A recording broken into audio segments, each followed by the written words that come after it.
Hey, what's up? This is Kevin Deers, and this is Everflowing Stream, my YouTube channel where I get to interview people involved with music, whether it be people that are actually musicians, label heads, people that are promoters, anyone that's involved in the world of underground music, whether it be punk, metal, hardcore.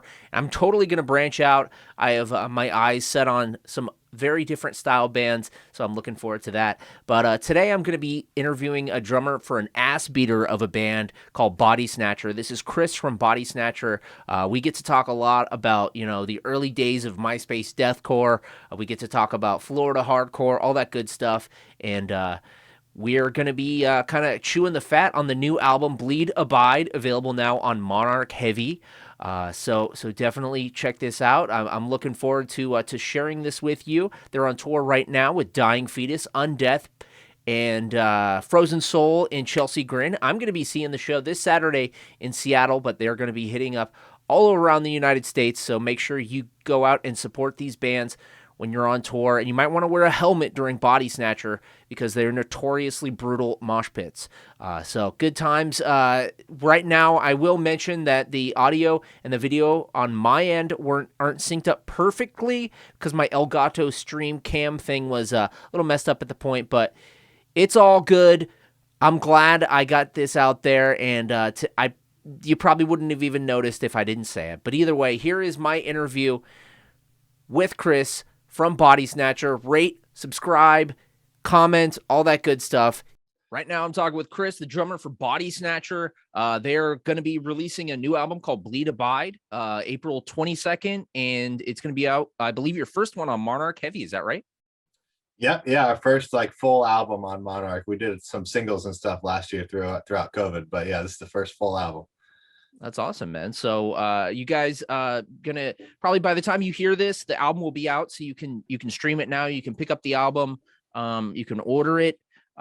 So I'm curious. It looks like you're at home right now, or are you currently now at home? Cool. Yeah, we leave for tour in like 10 days. Nice, dude. So are you kind of like soaking in as much relaxation time as you can? Yeah, a little bit. We were just in the UK, so we've been home for I don't know, about 2 weeks right now. So we had 3 weeks off in between tours. So there was that time period now, which seems like almost a distant memory, where everything was just silent, and people were just staying home, either recording music or working their mundane day jobs, or just staying home and quarantining and whatnot. Has it been a trip to readjust back to what your life was like? Dude, before? So we did a US tour, a headline tour in October, November of 2021. Mm-hmm. And that's almost 2 years after our previous tour. And I mean, I've been playing shows since I was 15, and I'm pretty old now. So, but going that long without playing a show, the level of actual stage fright, not really fright, but nervousness to play a show was absolutely unreal. Like something I don't remember ever feeling, and getting back on stage was, the first week was very, very hard. It was a huge adjustment week. Oh, I would imagine. But after that, then you're just like, hell yeah, bitch, let's go. You know what I mean? It's like everything, after you get a weekend, everything just feels like you're riding a bike again. And it's awesome. I don't know. Those 2 years it sucked. It really sucked. So I'm assuming this album was written during that time? Yeah. So basically we right before COVID hit, we put out a record, and we were on our album. Great timing, right? Yeah. We were on our album release tour while everything from COVID was starting to pop up. So our tour was the last tour a lot of people got to see, actually, because it ended in March of 2020. Yeah.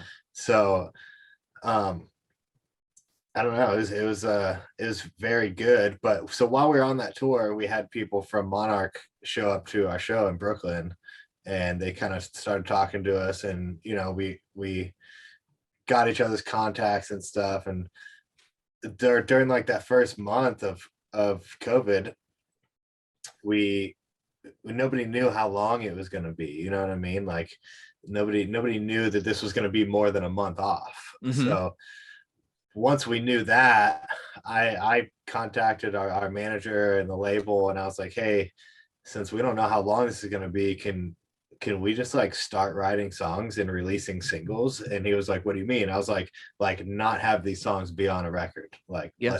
let's just put out singles with music videos as often as they'll let us, you know. Mm-hmm. So we put out like 5 singles Yeah. over the course of that time period, and everyone thought we had this album coming out, which we were working on a record, but we were also recording these singles Yeah. separately, you know. And so yeah, we've had this record done since about October, so almost a year. We finished the record almost a year ago. But we just wanted to make sure when the album came out that we were able to tour, you know. We wanted it to come out when things were kind of opening back up. Good timing. Good timing. So, going back, to those times when you couldn't tour, and how did you stay sane? How did you said you've toured since 15? Yeah. I picked up running. Okay. I actually, so like I like never really, I mean, I've always kind of like worked out, but Mm-hmm. nothing like super serious. Yeah. But I picked up running, and within 8 months I did a half marathon. And so I don't know, I started taking that pretty serious.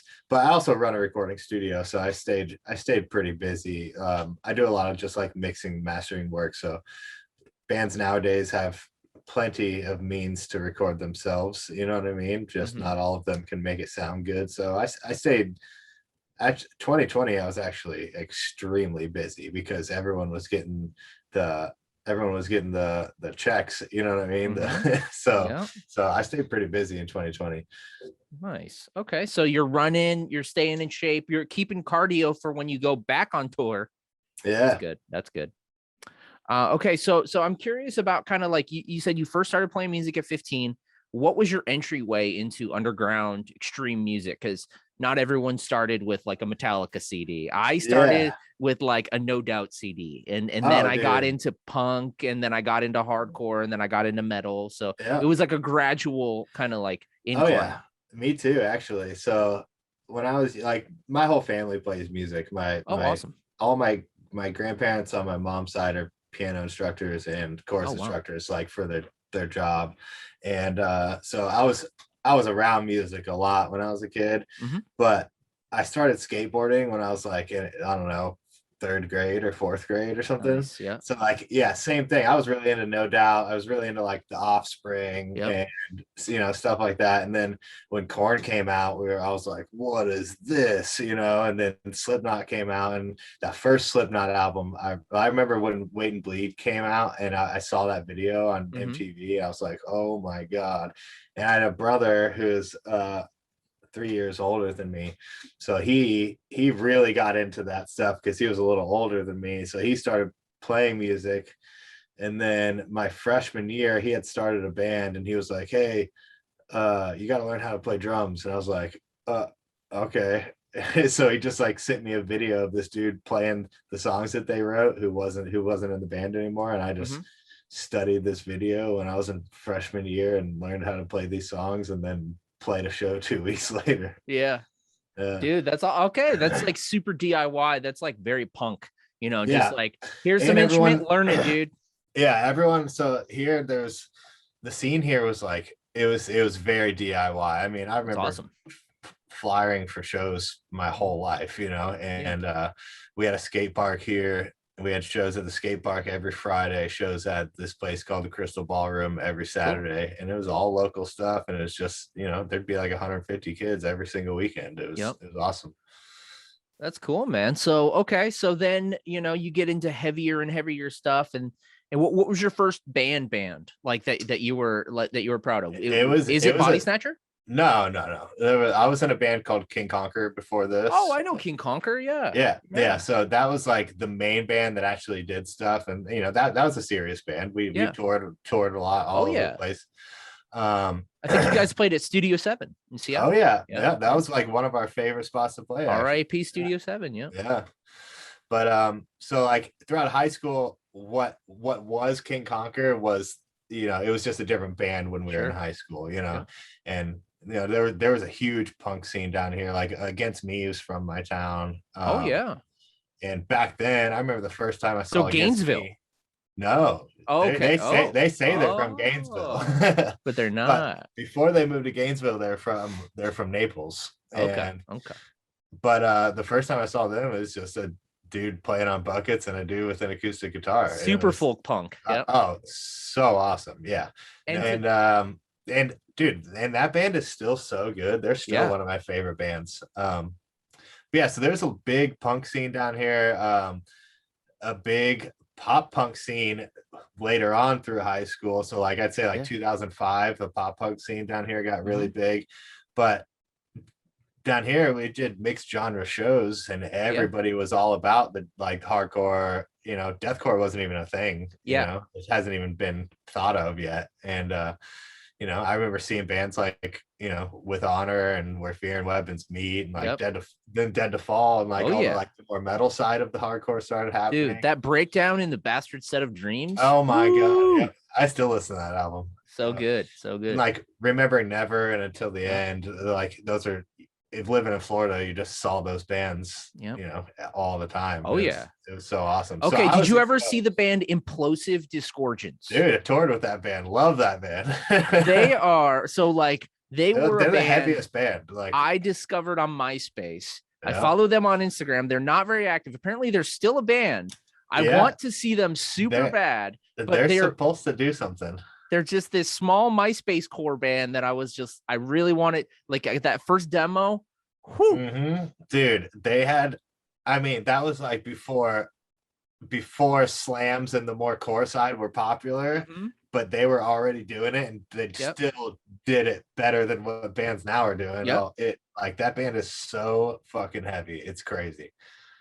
Sick, dude. Yeah, I'm glad we could give a shout out to Implosive Disgorgence. Check out that band if you're listening and you're like, I think they just put that record up on YouTube. Actually, somebody posted it like 2 days ago. That's so crazy that you bring that up. Yeah, that was that band, and then there was a band called Misericordium from Las Vegas that was super brutal too. That similar style. My singer has a lot of their merch.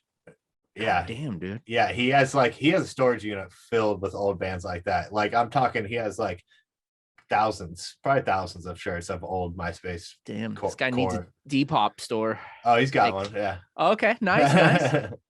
Those CDs, believe it or not, those CDs from those bands are worth a lot of money. Oh, I know. Yeah. It's wild.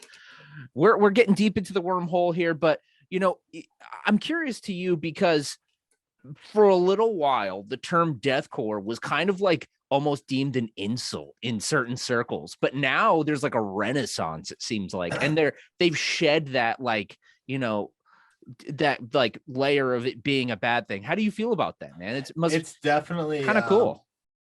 At first it wasn't like a bad thing, really, and then it started to become one, what I mean? Because at first it was just like dudes that were in hardcore bands and were like, oh shit, this is heavier. Let's play some Dying Fetus riffs. Yeah, that was like how it all started. So it was all like creditable dudes in the scene that started playing heavier music, you know. And then it got to a point where like they were like, oh, I'm a hardcore dude, I don't want to be called deathcore because that's lame, But also they were like, I'm a death metal dude, I don't want to be called. It was either way, exactly. That was like, I remember I'll get it back into that. Anyways, but a bunch of bands started coming out that stopped involving the hardcore side. You know what I mean? So like deathcore did kind of get lame for a little while. It didn't get lame, but it got like away from its roots. It wasn't as like, the lyrics, a lot of bands stopped speaking about serious matters or emotional matters. Yeah. And that was what was cool about deathcore to begin with, is like at first it was like dudes that would normally sing in hardcore bands writing lyrics that would normally go to a hardcore band, lyrics for this more metal side. So then a lot of bands started talking about fake subjects that they would make up, what I mean, which whatever, that's cool if you're into that stuff. But and then it became more of like a shred fest instead of like a violent, aggressive genre. Mm-hmm. And I mean, with Bodysnatcher, that's, if we're gonna be called deathcore, we want people to know that we don't give a shit if we're called deathcore, because we're making deathcore that is like, in our eyes, the way it was supposed to be. You know what I mean? It's supposed to be angry, it's supposed to be emotional, and it's supposed to be fucking heavy. Mm-hmm. Okay, so with this, hindsight, and like it's probably almost coming up on 20 years almost of like being able to like, say that term almost, right? It's crazy. So we all know the big four of thrash: American thrash, Megadeth, Slayer, Anthrax, Metallica. In your opinion, what's your personal big four of deathcore? Oh, so the let's see. I gotta think of years in my head right now. And this is a personal one. It doesn't have to be a political answer where you have to include everyone. I would say Through the Eyes of the Dead was a deathcore band before anyone knew what deathcore was. This is like 2004, I think. Yeah, on their Love Lost records. Yeah, I think so. Yeah.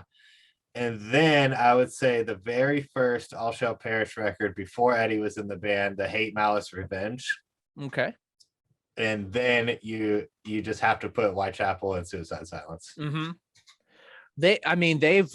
Suicide Silence. I'm excited to hear what they got coming out, because they just recorded a new album with Taylor Young from really? God's Hate and from Nails. So that's I feel like fucking sick. I feel like he's gonna add a little bit more grit to that. So that's awesome. Yeah. So I did not know that. I'm stoked to hear that. Okay, so we got All Shall Perish, original All Shall Perish lineup. We got One Dead Through. What? No, you said Through the Eyes of the Dead. Not One Dead Through Wounded. Yeah, they're good though. And Suicide Silence and Whitechapel sounds good. Yeah. Awesome, man. Okay, so now that we're talking super nerdy genre stuff, there's also been a resurgence and a comfortability about allowing people to know that we like nu metal. So for a while there, because you mentioned Korn and getting into that stuff, I did too, and I was really into nu metal. But there was a while there when you're trying to be cool and hardcore and metal. And stuff. You don't mention it, but now these days, when I was in high school, I was like, no, I don't like that stuff. Now it's super. It's almost canon, like that stuff. And so we see bands like Dying Wish getting added to a Limp Bizkit tour, which is crazy. It's so awesome. So what's your opinion of that? Like about nu metal being, reintegrated into this sound?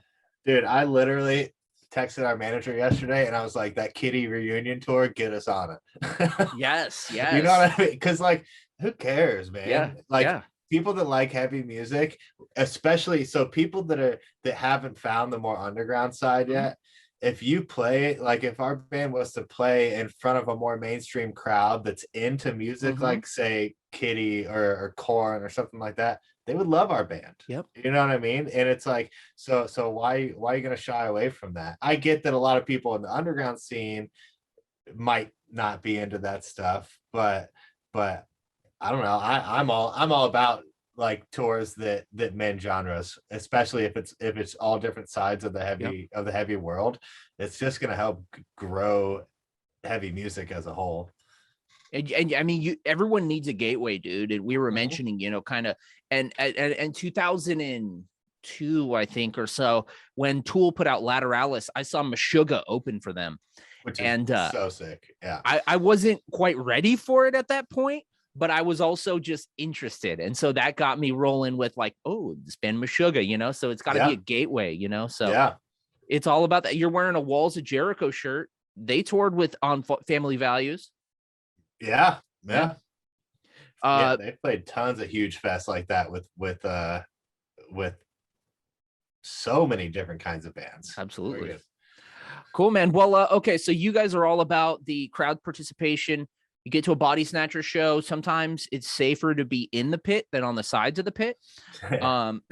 When personally, I know you're a fit dude, you're running all the time. When was the last time you personally were in a pit, a mosh or being mosh situation? When was the last time you moshed? Last time I moshed was on our headline tour in 2020, right before COVID. One of my friends had just started a new band, and they, in my opinion, were the most aggressive heavy band to come out in the last 10 years.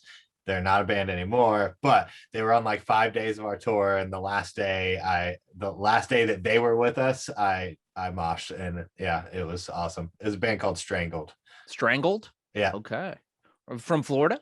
No, they're from Oklahoma City. Okay. All right, Yeah. man. Yeah, Cool. listen to them. They are the most aggressive band to come out in the last 10 years, but they Strangled. broke up already. Yeah. All right, man. So you're super into, you were mentioning kind of like super aggressive, super punishing, super brutal stuff. If your band personally, but what kind of stuff are you into that might surprise the average Bodysnatcher fan? Is there something that you're like, I like Sade or I like Portishead, I something like that? I honestly like, just because I'm a producer, I like so many sides of music. Like I love like electronic funk Cool. stuff. Like I Okay. don't know if you ever heard of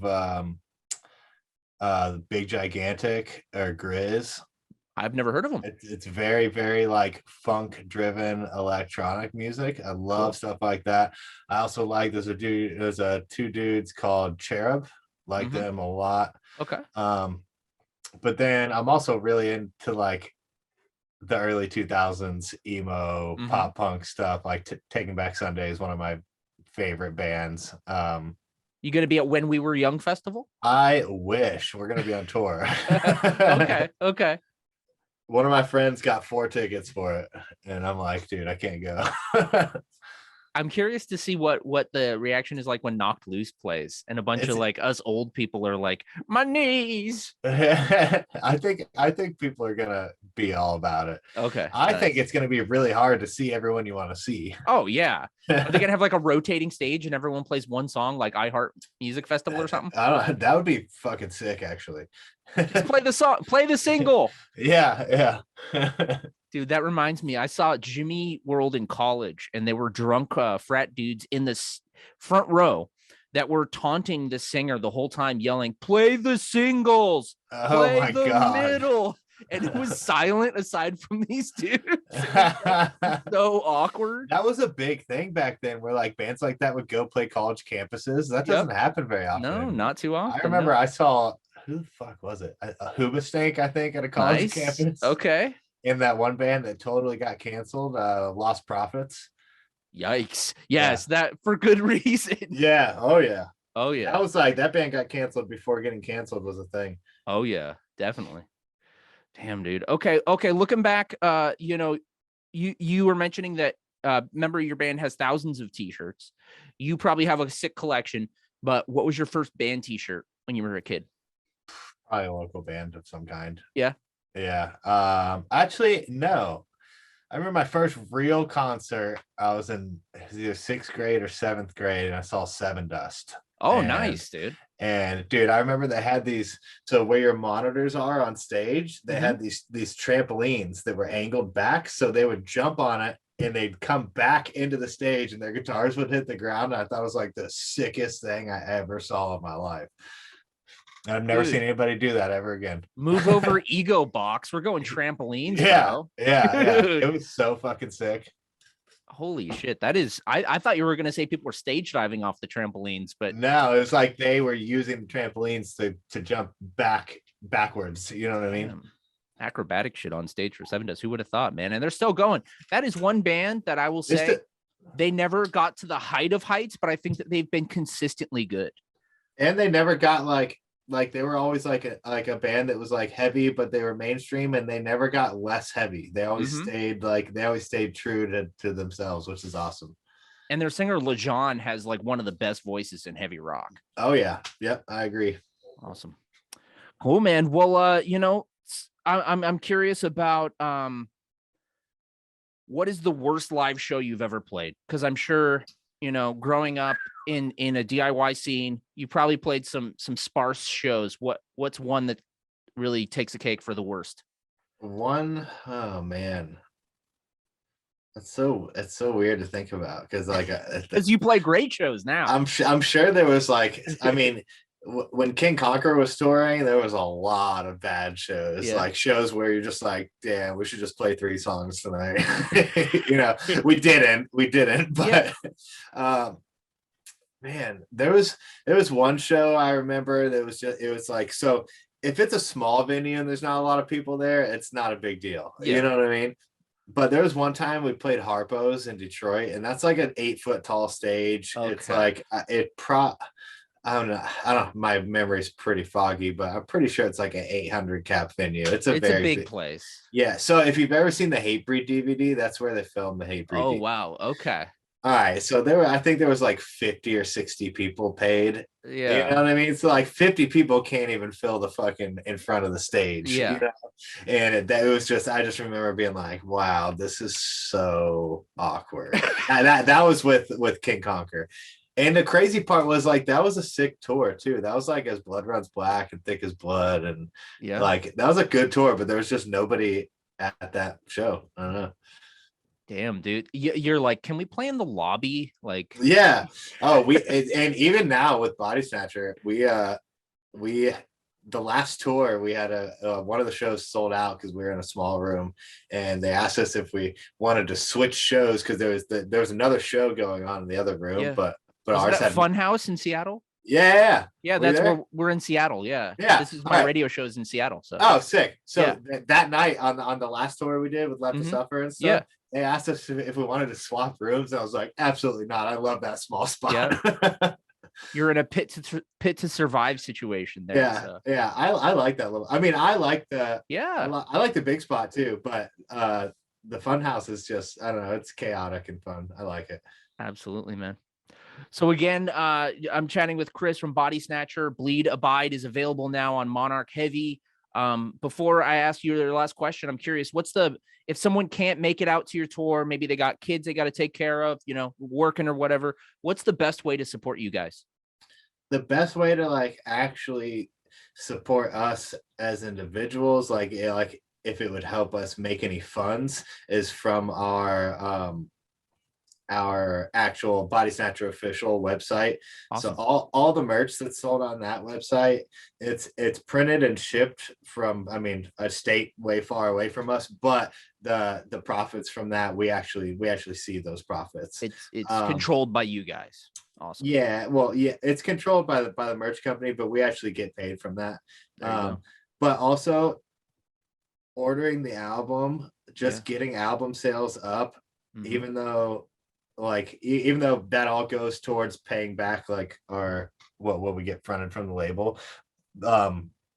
Any album sales helps us get better tours. Like the higher amount of albums we sell, the bigger and better tours that we get acknowledged for. You can see from the back, I'm one of those weirdos that still buys CDs, so I'll be getting this awesome. Yeah.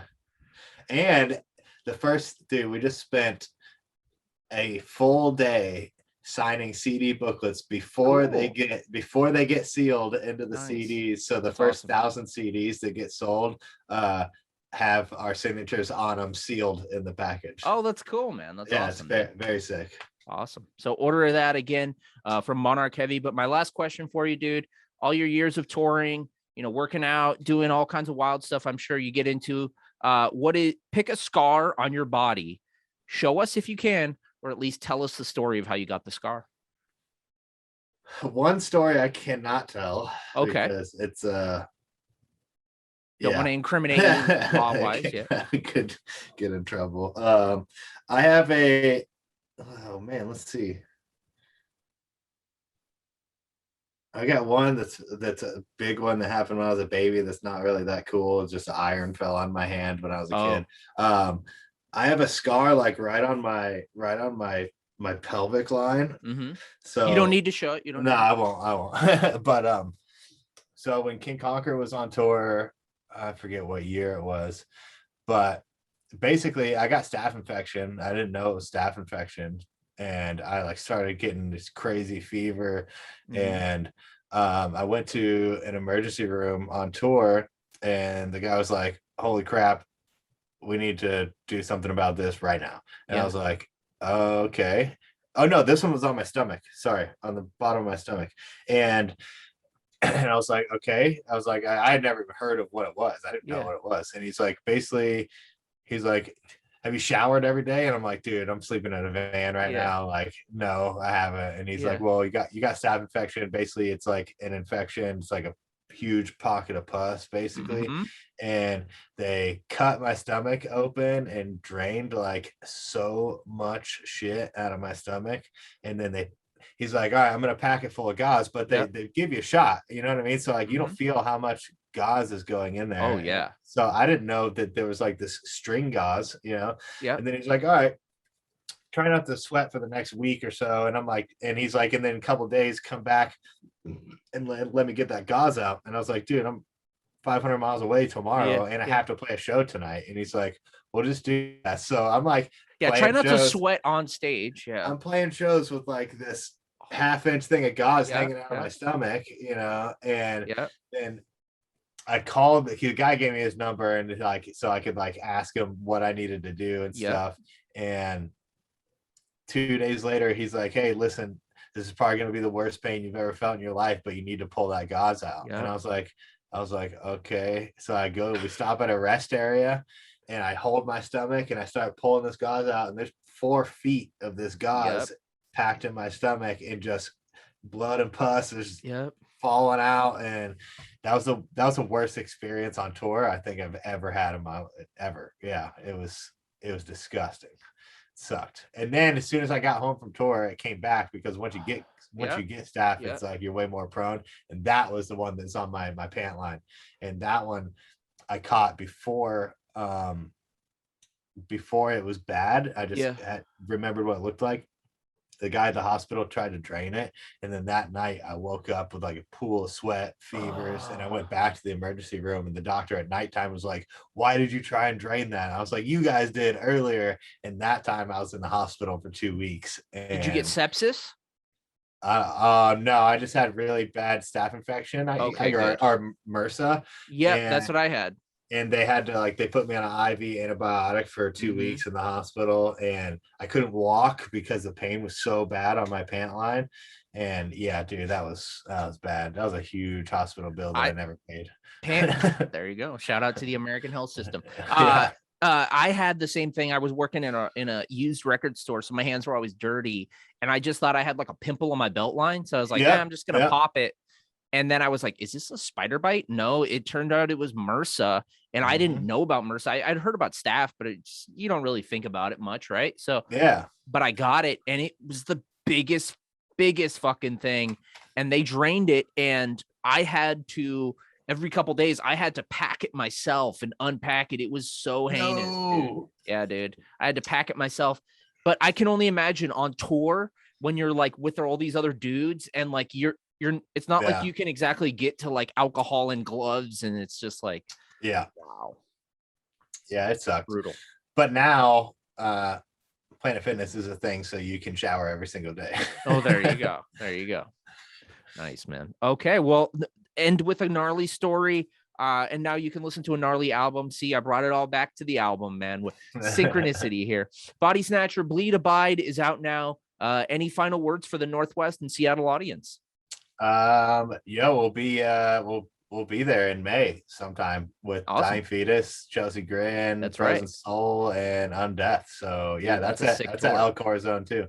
So that is we were talking about Deathcore. That's the collaboration. That's the like beautiful vision of Deathcore. Yeah, because Dying Fetus like made bands. OG Deathcore. They were like the first band that everyone was like, yo, this death metal band is heavy, and then bands started incorporating what Dying Fetus was doing into modern day stuff. On every Dying Fetus album, there's at least 2 hardcore parts. Oh yeah. Yeah. It's fucking awesome. Love that band. I'm so stoked. That's awesome, man. Well, a dream come true. Bodysnatcher, catch them with Dying Fetus at Elkhor Zone. Again, pick up the album Bleed Abide. Dude, thank you so much for taking the time, man. Dude, awesome. Thanks for having me. Right on, man. All right, dude. I'll see you on tour, and I'll come up and say hey. All right, cool, dude. All right, take it easy, man. Bye. Later.